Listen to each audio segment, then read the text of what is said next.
లేవగానే ఏదో ఇంకా అలా ఉంటుంది ఇలా ఉంటుంది నేను ఊహించి ఎలా ఉంటుందో 40 ఏళ్ళుగా చూస్తూనే ఉన్నాం.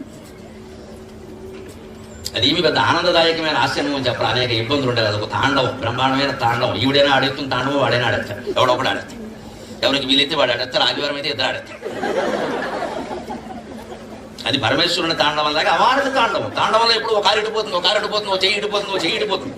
జటాకటాక సంభ్రమ భ్రమన్ని లింప నిర్జరి విహోనవీచి వల్లరీ విరాజమాన మూర్ధని ధగద్ధగద్ధగజ్వలటపట్ట భావకి కిశోర చంద్రశేఖరే రతి ప్రతిక్షణం మమ ధరాధరేంద్ర నందిని కుజగ్ర చిత్రభద్రక ప్రకల్పనేక శిల్పిని త్రిలోచనే రతిర్మమ అఖర్వ సర్వమంగళ కళాకదంబ మంజరి రసప్రవాహ మాధురీ విశృంభణా మధువ్రతం స్వరాంతకం పురాంతకం భవాంతకం మఖాంతకం గజంతకం ధకంతకం తమంతకంతకం భజే జయత్వద భ్రవిభ్రమ భ్రమద్భుజంగమస్వస వినిర్గమక్రమ స్ఫుర కరాల భాలకం యవాట్ ధిమిధ్ధిమిధ్ధిమిధ్వనం మృదంగ తుంగ మంగళ ధ్వనిక్రమ ప్రవర్తిత ప్రచండ తాండవక శివక. ఇది ఒక ప్రచండ తాండవం. దీనికి అర్థంతో నిమిత్తం లేదు. ఆనందించి చప్పట్లు కొట్టారు లేదా? ఎవరికేం అర్థమైంది? నాకే అర్థం కాదు.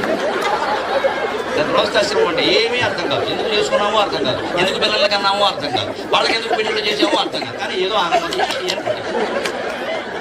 అందుకే తాండవం అడుగుతుంది.